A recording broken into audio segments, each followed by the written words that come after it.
Hey everybody, what's going on? This is Geo Derice, founder of First Book Done, and I have a special guest with me today. Today I have Will Rameau, the author of Greatness Through Persecution. And Will, I'm super excited that people are going to get a chance to learn about this book. This is something you've been working on for quite a little bit of time, and the early reviews, the excitement of people seeing you put this project together, merging some of your passions together is super amazing. So I just want to just go into like the first question, right? Like the first question I think people want to know is, what made you want to do this, right? Like you got to think about this. The average person is not going to go ahead and write a book, okay? They say 80% of people want to write a book. Only less than a fraction of 1% actually do, and you're part of that. What was your inspiration? Well, to be honest with you, it was my passion for sports. You know, growing up, being a huge sports fan for like 30 plus years, and also combining my love for media, all different forms of media, TV, cartoons, movies, and I felt like writing a book would be a great way for me to, give homage to the great athletes who, paved the way for all of us, so I wish we had a book like that growing up. Gotcha. Now, you said athletes, right? And I know some people might say, well, why athletes instead of actors and actresses or doctors or lawyers, right? All these other professions. What was it about athletes that you felt like excited you or felt like you were going to be able to have even greater impact in this messaging of pursuing greatness through persecution? What was it about athletes? I mean, you said that's what I would want to do. Yeah, I mean, what really drew me was like, athletes are kind of like modern day superheroes, brought to life, so, I wanted to inspire people, of all ages, especially the young ones, that, if these men and women could overcome, all the hardship they've went through, whether it's sexism, racism, any type of form of discrimination, then you could do it too. So that was my way of, showing them the way. Yeah, and what inspired like the title? Like, right, like I think that you hear greatness through persecution, and I know we've had conversations about what to name it and how to name it and what's going to capture people's attention. And obviously the word persecution is definitely something that grabs people's attention, and so does the word greatness. But like, what made you say, or that's the thing, like this is the name, right? Because the title of a book is no different than the name, giving like a name to a child. Mm-hmm. It's important. What was what made that a defining thing for you to say, oh, that's the title? That's another wonderful question right there. Like even in the Bible, like when you name somebody or something, it has significance to the point that even God changes somebody's name to match the change in their personality and walking to their destiny. Mm-hmm. So in that sense, a lot of these men and women that I cover in the book, they went through hardship. It came from humble beginnings. A lot of them, poor, and went through segregation and other forms of discrimination. So I felt like like the old saying goes, you have to have a test to have a testimony. Mm-hmm. So I want to use those men and women as example of going through their own personal hero's journey, and how we can learn from that. And there's even like a popular book called The Hero's Journey from Joseph Campbell. Yeah. So it was like basically like a real life version of it. So I felt like people could look and relate to it and see and have something to aspire to. Got you.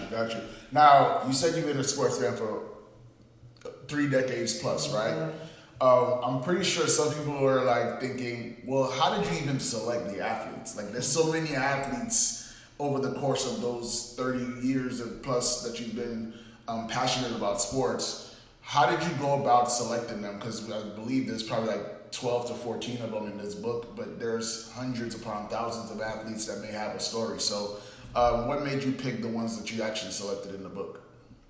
Wow, I mean, I guess I have to shout out God for this, because, I was just, first I was picking like, the common people that, we cover who are, vital, like, Jackie Robinson, Muhammad Ali.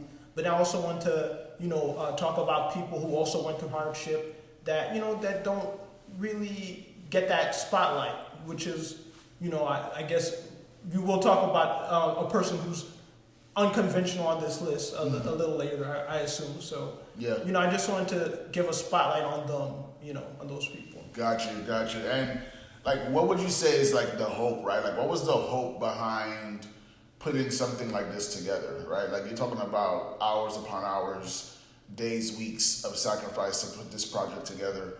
What was it, as you thought about it, what were you thinking? What's that vision you had that you held on to allow you to get to the finish line in terms of your hope and desires for the actual readers?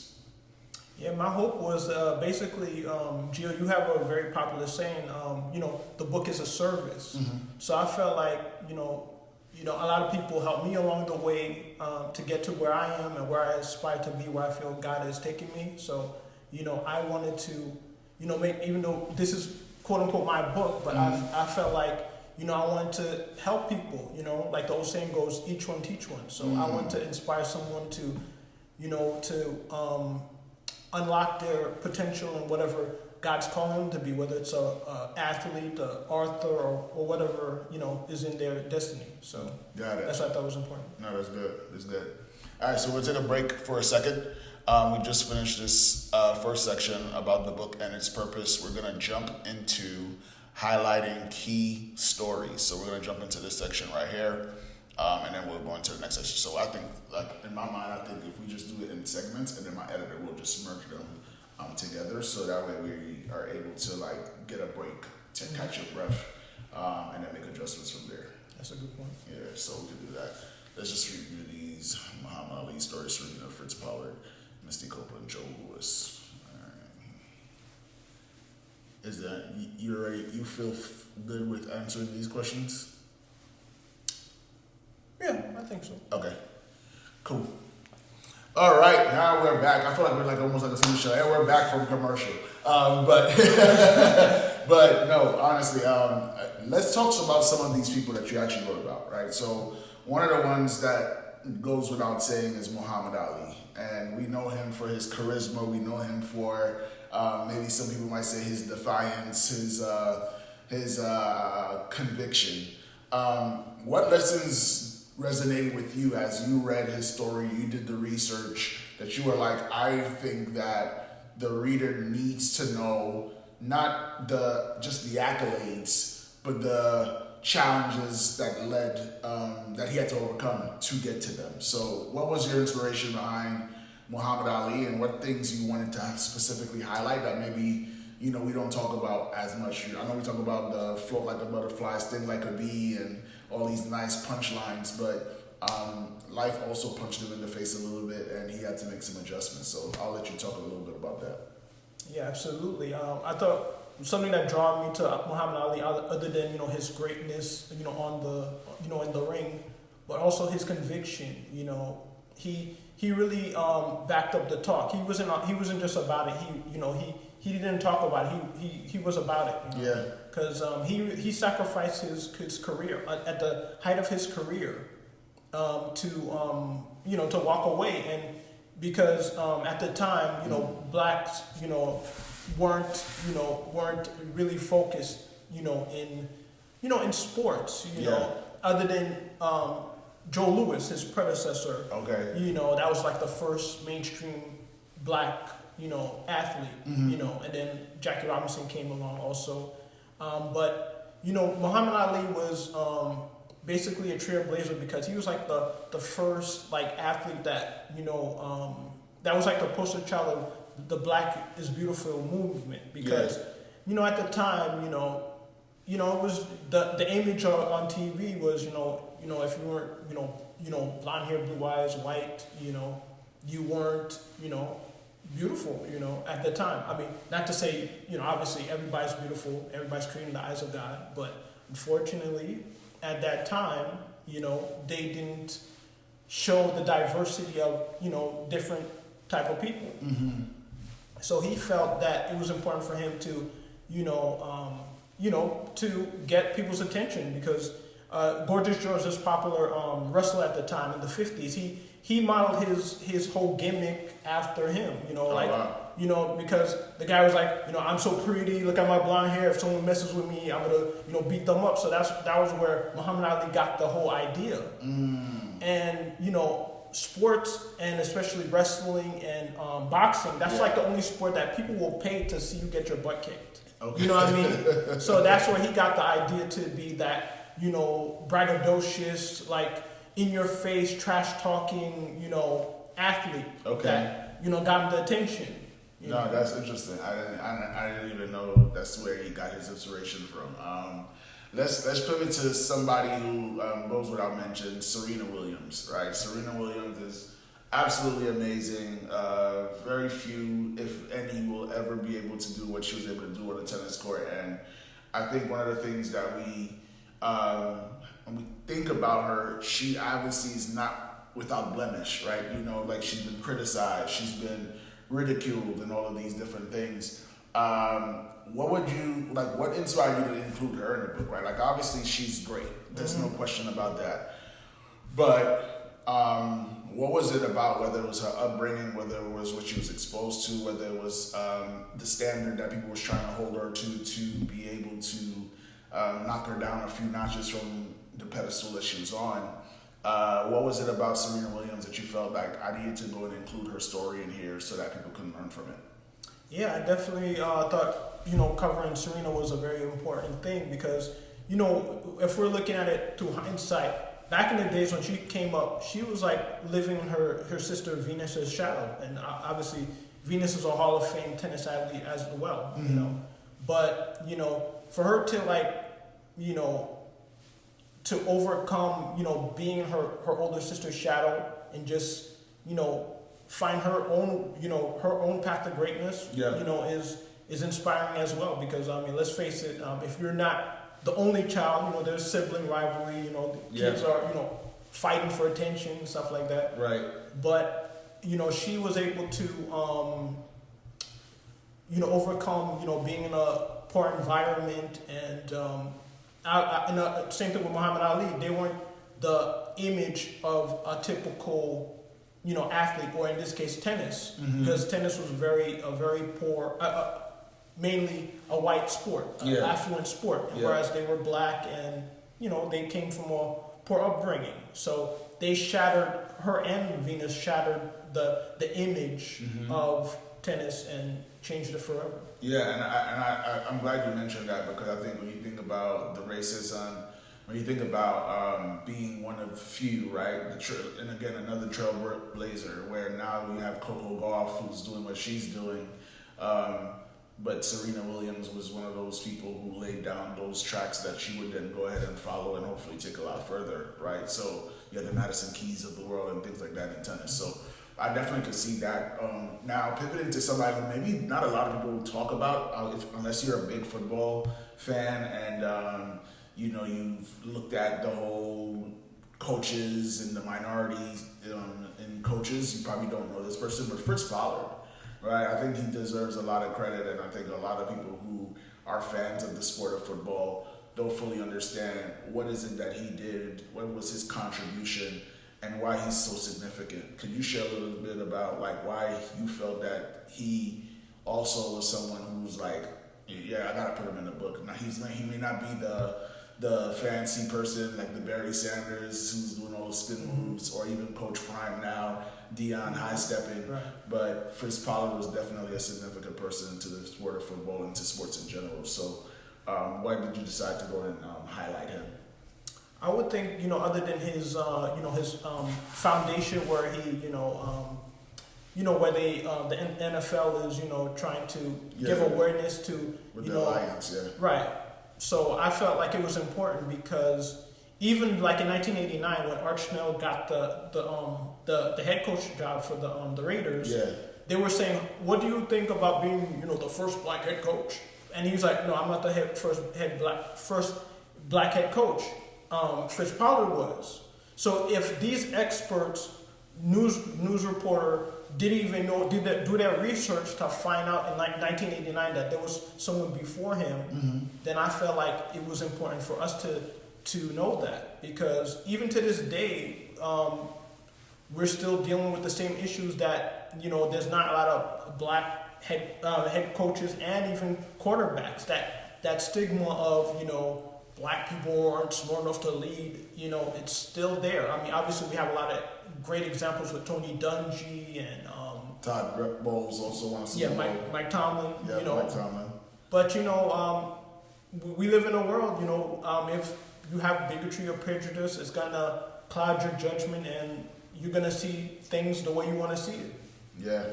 No, I think I saw it the other day. There was a photo, and they showed a picture of the NFL's owners meeting, and they showed a photo of all the coaches in the NFL. And it was just so interesting just to see the disparity between blacks and whites there, right? Mm-hmm. Raheem Morris, you had Todd Bowles, Mike Tomlin, D'Amico Ryan, some of the Houston Texans, and Antonio Pierce at the time. And then he wasn't in that picture because he's no longer the coach. Right, Pete Carroll is the coach now over there at the Raiders. So yeah, I think it maybe been I think that I just named 4. I don't even know if I'm missing anyone. Mm-hmm. But obviously it's far and in between, right? And then you think about, like you said, black quarterbacks. Now we're grateful that Jalen Hurts. I'm not grateful, but the Eagles won the Super Bowl. And Patrick Mahomes was there too. So that you had 2 black quarterbacks that was going against one another. The rematch. From 2 years ago. Right, from 2 years ago. So obviously there's some ground that has been broken. Now, speaking of ground being broken, and speaking of being a pioneer, being someone who literally broke ceilings, walls, floors, whatever thing you want to put people in the box in. Mm-hmm. Misty Copeland made the book, and I think sometimes we don't necessarily attach ballet or things of that nature as athletes, and I'm so glad that you took the time to make sure that was something that was included and not just the ones that we always see covered commercially, whatever, if it doesn't make Sports Center is a sport. Right. And so I'm glad that you were able to go and highlight Misty Copeland in this book. What exactly did you talk about in the book that the audience can learn about Misty Copeland's story? Yeah, like all the people I covered in the book, she came from humble beginnings, and she, just like all the people I've covered, she didn't fit the mold of what a gymnast is, because a gymnast, or in her case a ballerina, she was short, and she wasn't scrawny looking, and she was black, so she didn't have the look of a typical prima ballerina would have, right. So she had to overcome that, and then plus, not to mention, she learned how to be a ballerina at the age of 13, and that's way old. Gotcha. You know what I mean? For her to learn a sport and then that sport, dancing, or and to perfect her craft. Yeah. And then she made history. Later on. So. Yeah, no, I think that's good, and I think you have the Alvin Ailey dance company, and I have friends of mine whose daughters are of color and are participating in dance, and it's because of people like her, that have definitely paved the way. Last person I want to kind of highlight before we even move on is I shared earlier that before there was a Muhammad Ali, there was a Joe Louis, mm-hmm. right, and Joe Louis is known for his strength, his power, and things of that nature. What was his impact, would you say, to the world of boxing and to the sports in general, in terms of just, because I think when you think of persecution, it's either you fight or you fold. And he was one of those people who was able to stand in the fire and be strong. What is it about him that you would say is very unique that maybe somebody does not know about him? Yeah, I mean, it's, if you look at Joe Louis and Muhammad Ali, they both were men who stood up for what they believed in, but they were different sides of the same coin in a sense, because Muhammad Ali was, bold and in your face, whereas Joe Louis, he had to break the stigma and the stereotype that people had of black boxers, which they established because of I'm trying to remember his name for a moment, Jack Johnson, because at the time Jack Johnson was, a trash talking, black heavyweight champion. He was the first black heavyweight champion, and he won the title like in 1909, around that time. Okay. Had it for a decade, and that's where the whole Great White Hope, saying came from, because basically you had former heavyweight white champions come out of retirement, basically to try to take the title off him. Okay. So, whereas Joe Louis was if he punched somebody, he would apologize. Like, that's, you know what I mean? And the people, like, literally, like, the people who were in charge of him, like, literally modeled him to be the Jack Johnson. Okay. Because, after Jack Johnson finally lost the title, I think it was 1919 or so, around that time. Yeah. Which was a controversial, because some people think maybe he threw the fight, but that match went like, I think, 25 innings, and it was hot. So, people, debate whether it was thrown or whatnot.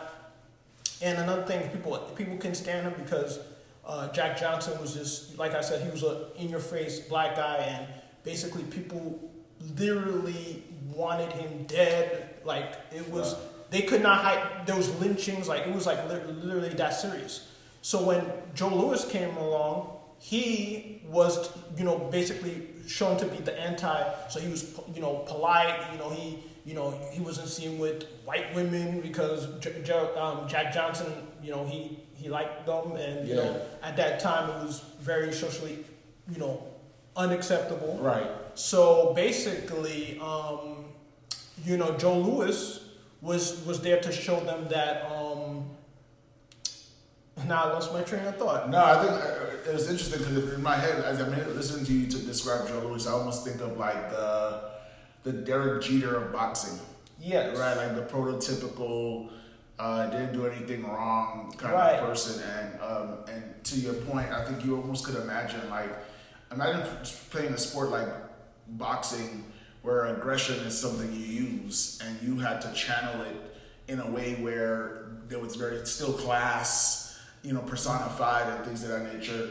That's pressure in and of itself. And I think what's so important about this is that when you think about blacks who are having to navigate these waters that are not typically set up for them, there's always a judgment that's being passed, and it's not even just what they do, it's how they do it. And so in order to have a guy like a Joe Louis who was able to be the champ, the successful boxer that he was, in spite of the fact that he wasn't the angry black guy, or the typical thing of wanting to call a big black man a monster, and for him to say, okay, well, that's something that you're not going to be able to say about me, and to be able to go ahead and pull it off. And I think even into the case of Muhammad Ali, is that Muhammad Ali took that and added charisma to it. Right, and now it was like, oh man, this guy's funny. This guy's a personality. But I think it's important to highlight these historical figures, because if there wasn't a Joe Louis, where did Muhammad Ali learn the blueprint to not be the Jack Johnson?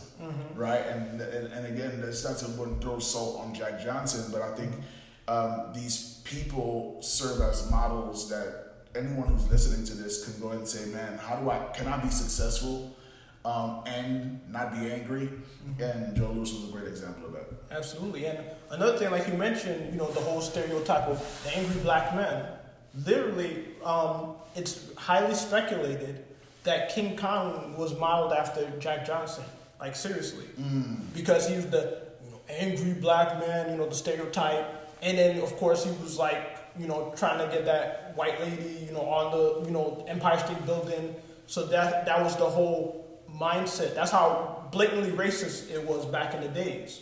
So Joe Louis, and so once Jack Johnson lost the title, it took Joe Louis from 1919 to 1936 to finally get the opportunity to compete and then win the title. Like, that shows you how how racist it was back in the days. Like, they literally secretly had a gentleman's agreement to keep the title away from any black heavyweight champions. So, it was by design. And of course, at that time, same thing happened with the NFL, MLB, and basically all the sports, and NBA, all of them. Wow. Oh no, that's good. That's good. All right. And one more thing, that's why it was important for Muhammad Ali to stand up for what he believed in, even though he even vacated his title because he was so strong in his faith that fighting in a war against people who didn't do him any harm, it went against what he believed. So even he sacrificed his title, 3.5 years of his career to show that he was so against the Vietnam War. Yeah. And it cost him fans, it cost him his prime, and whether you agree with him not fighting in the war or not fighting the war, he stood up for what he believed in. Yeah. No, that's good. That's good. Perfect. All right. Let's go and jump into we're going to go with the themes, and I'm going to wrap this thing up with the last 5 questions, and then we'll review what Hamila did and put a bow on it. But let me just make sure I can see what these questions are, so I don't have to look at it. And make sure this is, all right, we got 20-something minutes. Good. So we're going to edit out the part when I kind of flustered, like I kind of forgot a moment there, or are we just going to let it rock? I think it's a human element. Okay. And I was able to save it. I don't think it was a big issue. Okay.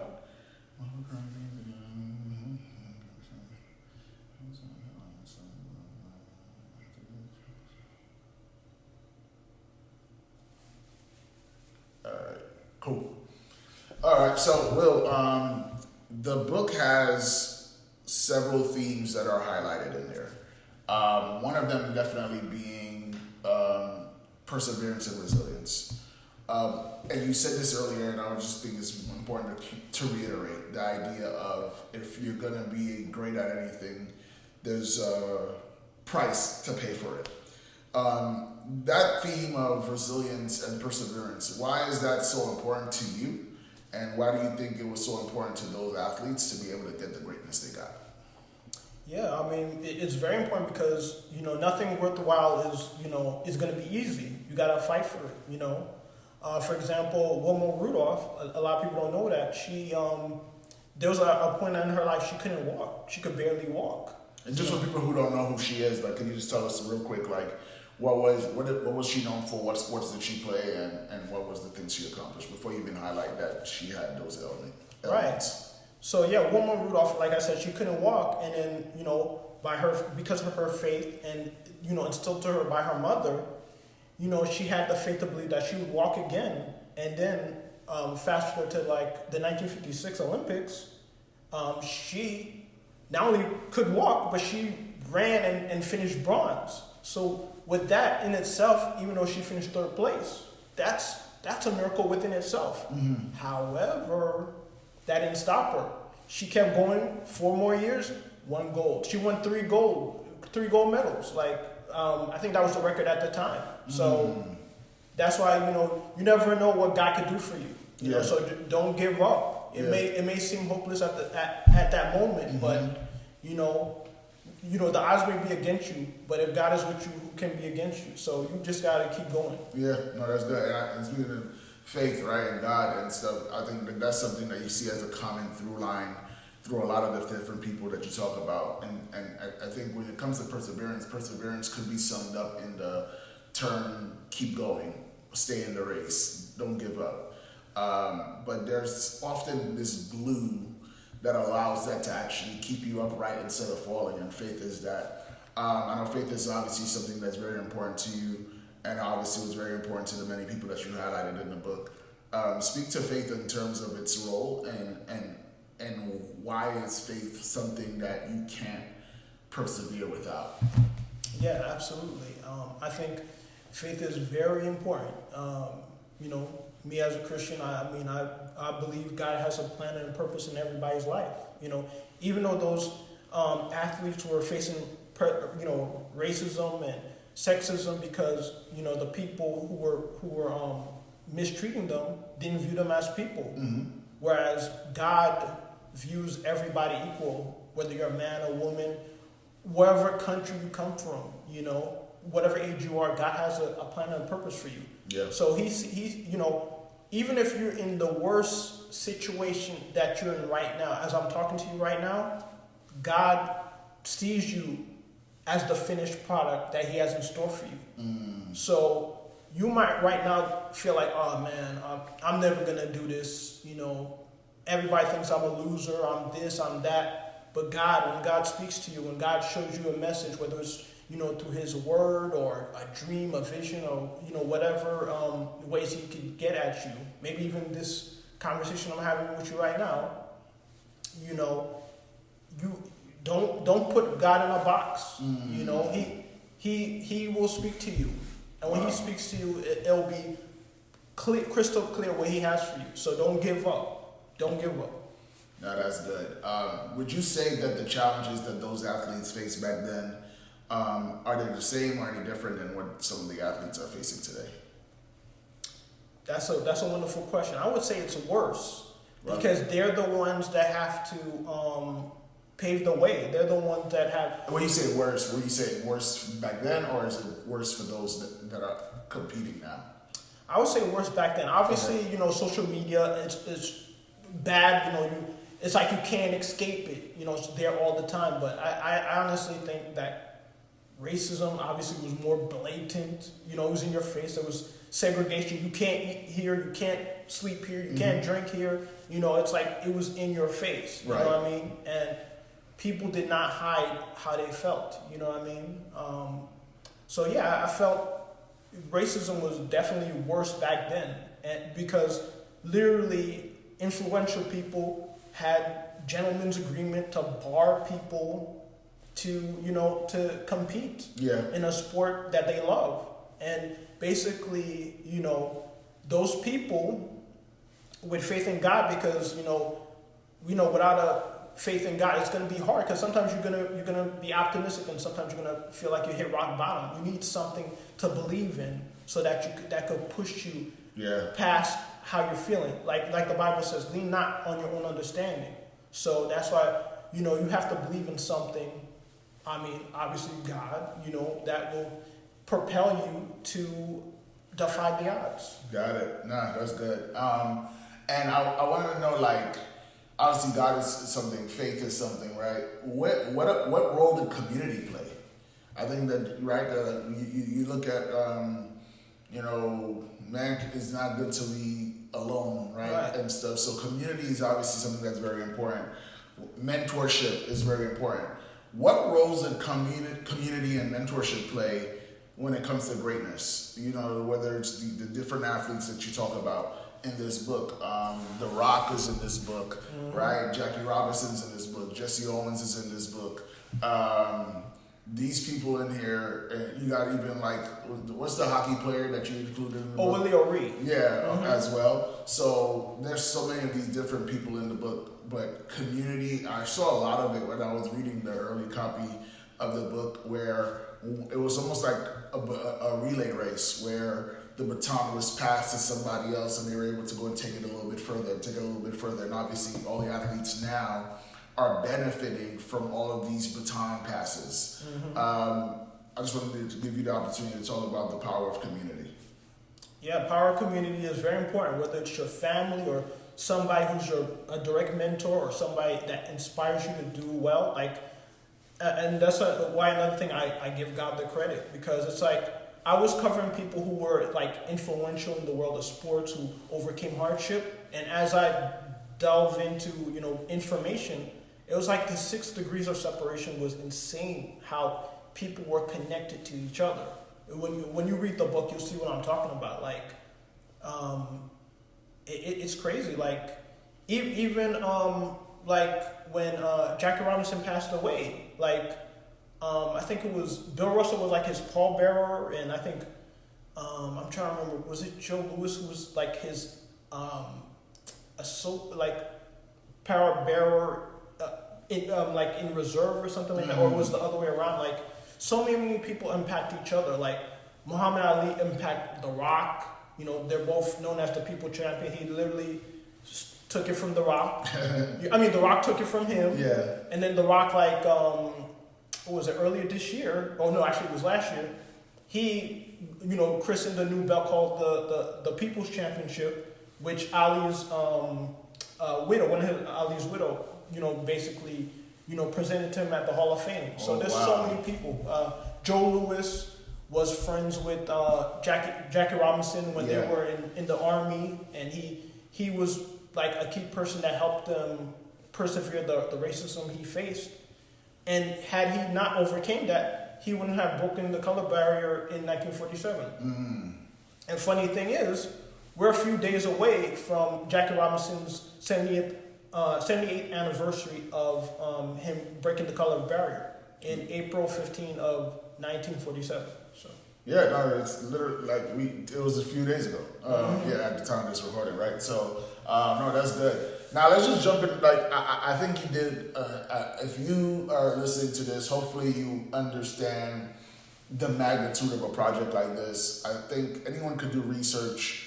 The beauty of doing research well is being able to connect the dots for people and to show how racism, sexism, these injustices and and shortcomings or difficulties that a lot of minorities face, how that doesn't define them, and they were able to go and defy the odds to go ahead and become successful, to become great. And so for anyone who's reading this book who may feel as though they're dismissed or disqualified, this book is definitely for you in order to learn how, like almost like a blueprint of how it could be done. And if you're looking, even like nothing of the Bible, and you think about the heroes of faith, I want you to look at this book as like, these are athletes that were heroes, but heroes of perseverance and heroes of resilience, and how they were able to go ahead and navigate it. And so, no more longer the why me. They didn't stop at why me.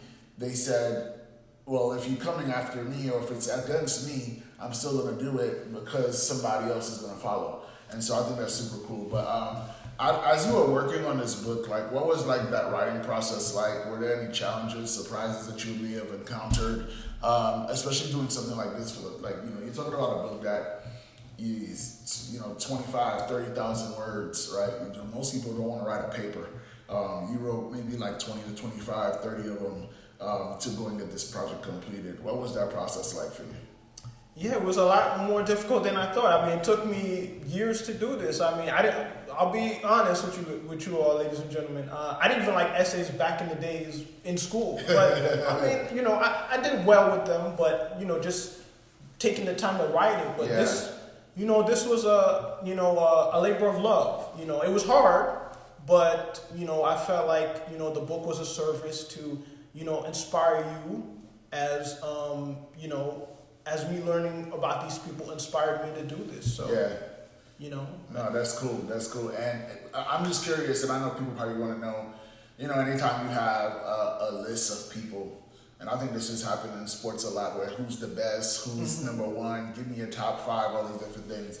I'm pretty sure people want to know, out of the people that you've written about in this book, which one really stands out to you that really you connected with their story? Maybe they were not the most popular, maybe they were, but who was that athlete for you that as you were doing your research and you was writing about them, you felt the closest to? That's a very good question. I would say two that really stood out. I mean, I felt a connection with everybody I covered. But I say off the top of my head, the two people that popped in my head would be like Bill Russell and Jackie Robinson. Bill Russell, and that's shocking because I'm a diehard Knicks fan and I hate the Celtics. Don't hate me, Boston fans, but that's how I feel. But I just felt like his courage, that he overcame stuff. Even though he was at the height of his career, at the time, even there was unfortunately fans, in Boston that didn't love him. Yeah. It's a tough town. So even though he overcame it and won 11 out of 13 championships, during his heyday, not to mention he was a head coach, first black head coach. I had a newfound respect for him. I always respected him, because I know what a great player he was. But I think, a lot of people nowadays, he doesn't get enough attention in the best ever, because obviously the greatest player I've ever seen was Michael Jordan. And just like, Bill Russell, those guys, they kept my teams from winning a lot of championships during their era.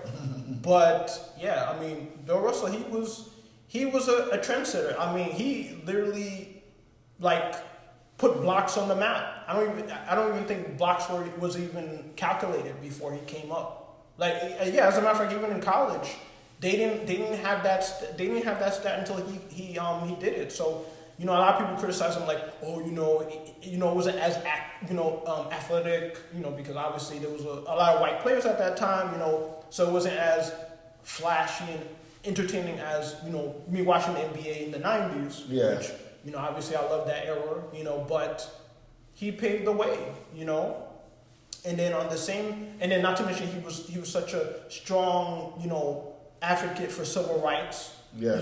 So that was another thing that, he didn't just, sit on his behind and, not be, politically correct when, there's a lot of, especially during that civil rights movement, and a lot of, civil rights leaders were being, killed at that time. Martin Luther King, Malcolm X, the list goes on and on. But he was bold to, speak his opinion, And then Jackie Robinson, on the flip side, Jackie Robinson was a very bold person, but at the time, through the mentorship of Branch Rickey, he had to contain his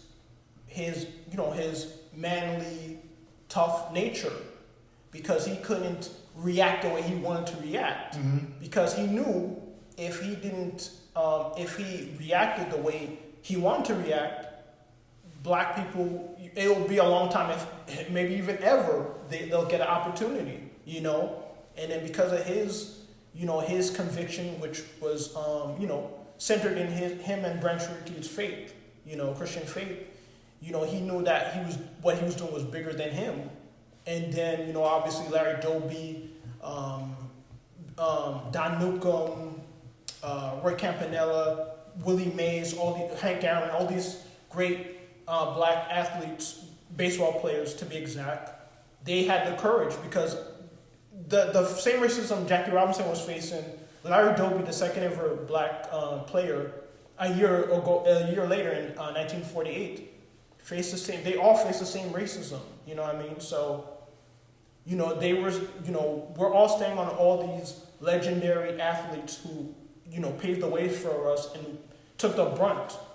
And I don't want to sound blasphemous, but like, even on this day, Good Friday, our Lord, he passed away. He willingly sacrificed himself. So that we can have redemption, so we can have a better life, a better afterlife. You know what I mean? But on a lesser scale, these guys, they took a lot of punishment so that they could succeed. You know what I mean? And now the players of nowadays are reaping the benefit. And I mean, look at the salary from back then to now. It's, the players nowadays are very happy, because the guys that are like first ballot Hall of Famers, they took the brunt.